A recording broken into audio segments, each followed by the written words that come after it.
से लहू बहने वाली स्त्री को चंगा किया, अंधों को आंखें दी, मुर्दों को जीवित किया, लाल समुद्र को 2 भाग किया। ऐसा अनुग्रह किया कि दाऊद 66 लड़ाइयों में से एक भी लड़ाई नहीं हारा। जिसने सबके लिए अपने सबसे प्रिय बेटे प्रभु यीशु मसीह को कुर्बान कर दिया, ताकि हमें मुक्ति मिले, हमें छुटकारा मिले, हम स्वर्ग के अधिकारी हो सके।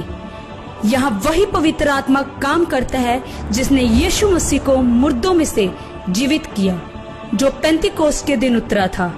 इस स्थान की हजूरी आपको उसी रूप से वापस जाने नहीं देगी।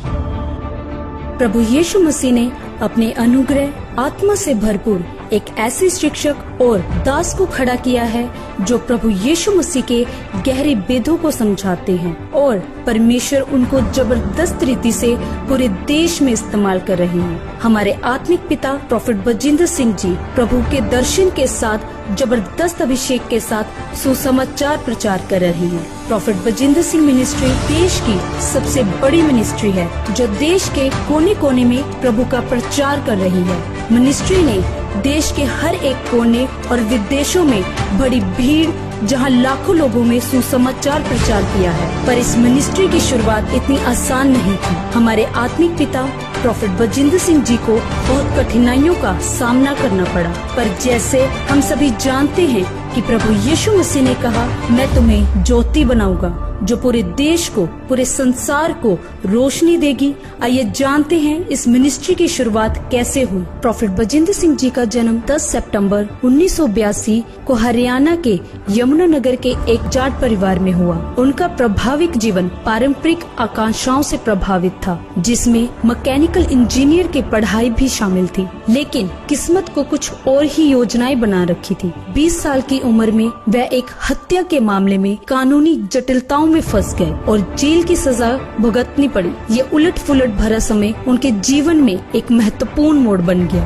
अपनी जेल की सजा के दौरान प्रोफेट बजिंदर सिंह जी के पास प्रभु यीशु मसीह का सुसमाचार पहुंचा, जिसने उन्हें आध्यात्मिक संतावना प्रदान की। ये मुलाकात एक परिवर्तनकारी यात्रा की शुरुआत बनी, जो 2008 में उनके मसीह जीवन को अपनाने की ओर ले गई। मसीह जीवन को अपनाना सिर्फ एक व्यक्तिगत निर्णय नहीं था, ये विश्वास और आध्यात्मिक नेतृत्व के प्रति एक नए अध्याय की शुरुआत को दर्शाता है। प्रोफेट बजिंदर सिंह जी का मसीह जीवन परिवर्तन एक गहरे आध्यात्मिक अनुभव से भरा था। उन्होंने शुरुआती संघर्षों के बावजूद अपने नए विश्वास को अपनाया और मसीह समुदाय में अपनी जगह बनाई।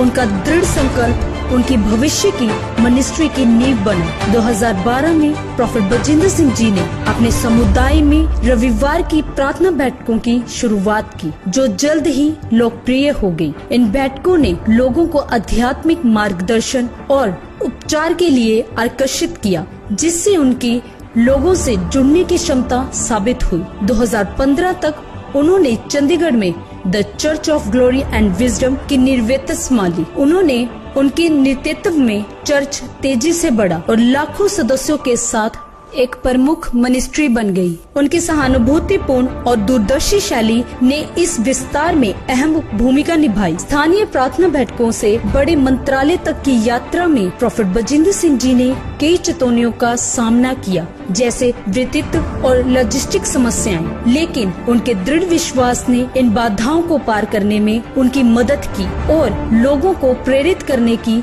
उनकी क्षमता मिनिस्ट्री की सफलता का आधार बनी। प्रभु यीशु मसीह प्रोफेट बजिंदर सिंह जी को इस रीति से इस्तेमाल कर रहे हैं कि कुछ ही समय में ये मिनिस्ट्री विश्व की सबसे बड़ी मिनिस्ट्री बन गई। रिकॉर्ड तोड़ लाखों की भीड़ वाले क्रूसेड देश में भी और विदेश में भी बड़े बड़े सेलिब्रिटीज तक प्रभु के दास के वचनों को सुनकर इस मिनिस्ट्री के साथ जुड़ते जा रहे हैं और ये सिलसिला आगे बढ़ता जा रहा है। इस मिनिस्ट्री का एक ही उद्देश्य है, प्रभु यीशु मसीह का सुसमाचार प्रचार हो, चाहे वो घर जाकर हो, चाहे डिजिटल मीडिया के द्वारा, चाहे चैरिटी के द्वारा, क्योंकि परमेश्वर ने बाइबल में कहा है, जाओ जाति जाति पूरी दुनिया में सुसमाचार प्रचार करो। इसी दर्शन के साथ इस मिनिस्ट्री की 200 से अधिक शाखाएं पूरी दुनिया में हो गई हैं और ये बढ़ती जा रही है। इस आशीष आशीष के लिए हम प्रभु यीशु मसीह का धन्यवाद करते हैं। हमें विश्वास है कि आज आप जब हमारे साथ इस दर्शन में जुड़ेंगे तो प्रभु आपको, आपके परिवार और आपके साथ जुड़ी हर चीज को आशीष देगा। तो आइए उस महान परमेश्वर का तालियों के साथ उस परमेश्वर का स्वागत करते हैं, क्योंकि बाइबल कहती है यहोवा का धन्यवाद सारंगी के साथ करो, 10 तार वाले बाजे पर उसको भजन गाकर स्तुति करो, उसके लिए एक नया गीत गाओ, उत्तम रीति से बाजा बजाओ और जय जयकार करो।